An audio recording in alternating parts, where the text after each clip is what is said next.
할렐루야, 사랑하는 성도 여러분, 2월 17일 목요일 아까베 시간이 돌아왔습니다. 오늘 말씀은 요한복음 13장 31절에서 38절까지의 말씀으로 함께 은혜를 나누고자 합니다. 여러분, 어제 우리가 말씀 묵상했을 때 예수님은 시편 41편 9절의 말씀을 인용하면서 가룟 유다를 권유하셨죠. 여러분, 그 말씀이 무엇이었습니까? 내 떡을 먹는 자가 내 발꿈치를 들었다, 이렇게 인용을 하셨죠. 이 부분을 루터는 이렇게 번역을 했습니다. 내 빵을 먹는 자가 나를 발로 밟는다, 그 번역을 하였고, 킹 제임스 번역의 성경에 보면은 나와 함께 빵을 먹는 자가 나를 대항하여 나에게 발길질을 한다, 이렇게 번역을 했습니다. 자, 이 말씀만 보면은 예수님이 유다에게 많은 권유와 그리고 기회를 주셨고 심지어는 충격요법까지 쓰셨음에도 불구하고 결국 유다는 사단의 유혹에 넘어가 다시 일어서지 못하고 어둠의 길로 가게 됩니다.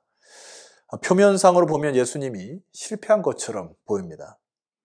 그러나 여러분, 오늘 본문을 잘 묵상하셔야 합니다. 자, 31절 말씀 보면은 그가 나간 후에, 자, 가룟 유다가 나간 후에, 이런 뜻이죠. 사단의 유혹에 넘어간 유다가 이제 나간 후에 마치 사방에 어두움이 짙어서 사단이 승리한 것처럼 보입니다. 그런데 주님은 그 이후에 주님께서 말씀을 달리 말씀을 하십니다. 우리의 생각과는 아주 다른 부분이죠. 자, 31절 하반절 보시게 되면은 예수께서 이르시되 지금 인자가 영광을 받았고 하나님도 인자로 말미암아 영광을 받으셨도다. 32절 만일 하나님이 그로 말미암아 영광을 받으셨으면 하나님도 자기로 말미암아 그에게 영광을 주시리니 곧 주시리라. 여기 짧은 구절 안에 영광이란 단어가 자그마치 4번이나 쓰였습니다. 마치 그 영광의 빵빠레 송처럼 그 영광의 빛이 막 임하는 것처럼 이렇게 느껴지지 않습니까? 주님이 생각하는 영광은 우리가 생각하는 영광과 좀 다른 영광 같습니다. 여기 이 영광은 비록 가장 가까이 있는 제자인 유다가 배신을 하였습니다만 예수님은 그 제자가 배신한 그 괴로움 그리고 아픔, 그런 것을 다 견디고 그 아픔과 이 모든 과정을 통과한 영광이에요. 주님께서 영광이라 쓰는 단어는 고난과 죽음의 십자가를 지시기로 작정하시고 그의 자녀들, 백성들, 또 제자들을 끝까지 사랑하고 십자가로 부활로 승천하시기까지 순종하신 그런 영광임을 나타냅니다. 여러분, 여기서 우리는 영광을 다시 재해석하셔야 합니다. 우리가 보통 영광이라 할 때 자꾸 사람의 영광처럼 생각하여 이 세상에 어떤 낙을 누린다거나 이 세상에 어떤 성공과 번영을 쫓아가는 그 영광인데 주님께서 말씀하신 영광은 고난이 없는 영광은 아무것도 아닌 것입니다. 십자가를 통과해야 부활의 아침에 이르는 그런 영광인 것이에요. 그래서 끊임없이 가룟 유다도 주님께서 권유하셨지만은 이제 사탄이 장악된 이제 가룟 유다가 배반하고 그 다음에 이제 하나님께서 그의 나라를 이뤄 가실 그런 영광의 아침을 또 맞이하게 되는 것입니다. 그래서 죽음을 앞두시고 그의 제자들에게 이렇게 당부하시죠. 33절입니다. 작은 자들아, 내가 아직 잠시 너희와 함께 있겠노라. 너희가 나를 찾을 것이나 일찍이 내가 유대인들에게 너희는 내가 가는 곳에 올 수 없다고 말한 것과 같이 지금도 너희에게 이르노라. 그리고 이렇게 부탁하시죠. 새 계명을 너희에게 주노니 서로 사랑하라. 주님께서 그 제자들에게 말씀하시기를 이제 너희들에게 새 계명을 주겠다. 그 새 계명이 뭐라 했죠? 서로 사랑해라 했습니다.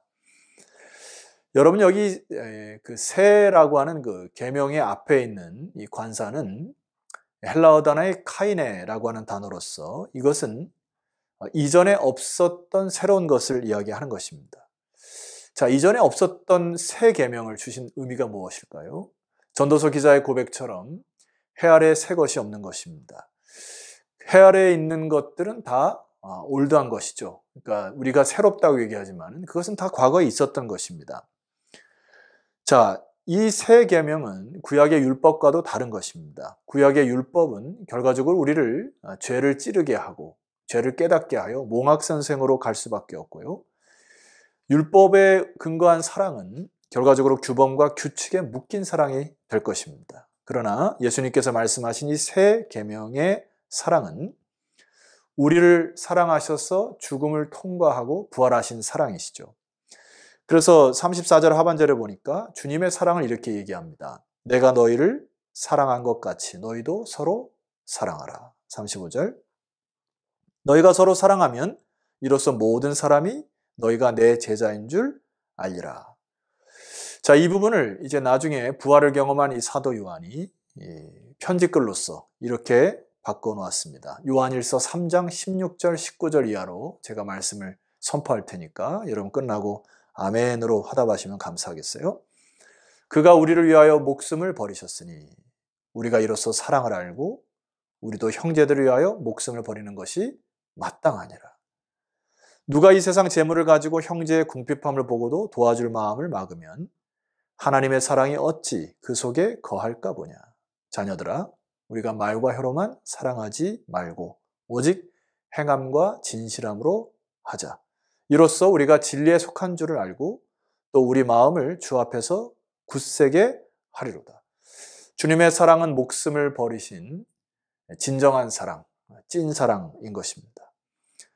그러니 창조주 하나님 되신 그리고 하나님의 아들로 육신의 몸을 입으신 그리스도께서 우리를 사랑하셔서 목숨을 내어주셨듯이 우리가 이웃을 사랑하고 서로 사랑하는 것이 마땅하다. 그러니 이 사도 요한은 우리에게 우리가 사랑하는 것에 실체가 있게 해라. 이렇게 권면하는 것입니다. 여러분 오늘 이 말씀을 들으시고 이 말씀을 듣는 것으로 끝나시면 안 되고요. 서로 사랑하고 실천하시는 여러분 되었으면 좋겠습니다. 자, 23장 마지막 부분에 베드로가 호언장담을 하죠. 36절 시몬 베드로가 이르되 주여 어디로 가시나이까? 예수께서 대답하시되 내가 가는 곳에 네가 지금은 따라올 수 없으나 후에는 따라오리라. 베드로가 대답합니다. 37절 내가 지금은 어찌하여 따라갈 수 없나이까? 주를 위하여 내 목숨을 버리겠나이다. 그랬더니 38절에 예수님께서 대답하십니다. 네가 나를 위하여 네 목숨을 버리겠느냐? 내가 진실로 진실로 네게 이르노니 닭 울기 전에 네가 3번 나를 부인할 것이다. 우리도 주님의 어떤 그 깊은 뜻과 의도를 잘 모른다고 하면 이와 같은 실수를 저지를 수 있습니다. 실상을 잘 모르니까 한결같이 나는 다르다 하고 장담을 해요. 예수님이 할 수 없다는데 나는 할 수 있다. 자신만만해합니다. 베드로는 너무 자기 스스로 자신했습니다. 그리고 자기의 확신이나 자기 생각에 충만하였습니다. 베드로의 실수를 통하여 우리가 깊이 생각해야 할 부분이 있습니다. 우리 신앙의 선배 가운데 영국의 신앙의 선배 존 스토트라는 목사님이 계신데 그분이 유명한 말씀을 한 게 있습니다. 교회는 진리 안에서 피차 사랑하고 사랑 안에서 진리를 붙들라 하고 부름을 받았다. 진리를 붙들 때 우리는 더 사랑할 수 있다는 것이고 사랑을 하더라도 진리 안에 있어야 한다는 이야기죠. 이게 참 놀라운 말씀입니다. 서로 사랑하라고 하는 주님 말씀에 힘입어서 사도 요한이 나중에 그 편지글로 썼던 그 마지막에 우리가 말과 혀로만 사랑하는 것이 아니고 행함과 진실함으로 할 때 비로소 우리가 진리에 속한 줄을 알 수 있다 하고 우리 마음을 주 앞에서 굳세게 할 것이다. 이렇게 결론을 짓니다.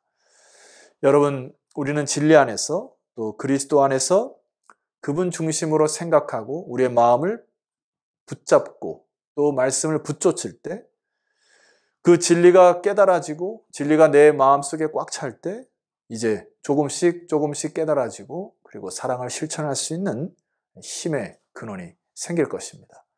오늘 주님께서 우리에게 목숨을 버려 우리를 사랑해 주셨고 우리에게 새 계명을 허락하셨습니다. 우리가 이 새 계명을 순종할 때 나의 뜻과 의지로 할 수가 없음을 고백합니다. 그리고 율법으로도 감당할 수가 없고 주님이 주신 사랑 깊이 묵상하고 진리 안에 그리스도 안에 있을 때 서로 사랑하며 살아가는 놀라운 주의 백성들 되시기를 주 이름으로 축원합니다. 기도드리시겠습니다. 하나님 아버지 감사합니다. 우리에게 새 계명을 허락하셨고 먼저 십자가를 지시고 우리를 목숨 바쳐 목숨 버려 우리를 사랑하신 주 예수 그리스도를 찬송합니다. 이제 우리가 말과 혀로만이 아니라 행함과 진실함으로 서로 사랑하는 주의 백성들 되게 하옵소서. 예수 그리스도 이름으로 기도드렸사옵나이다. 아멘. 자, 성도 여러분, 요한복음 13장의 이제 전반부가 오늘로서 끝나게 되겠고요. 내일부터는 시편의 말씀으로 묵상해 될 텐데, 잠시 잠깐 제가 좀 아까베를 중단하고 내일부터는 부교육자들이 시편의 말씀으로 여러분을 섬기도록 하겠습니다. 동일한 성령께서 함께 은혜로 여러분에게 임할 줄 믿습니다. 힘다하여 시편 말씀을 통하여 또 새날을 맞이하시기를 소망합니다. 다음에 뵙겠습니다.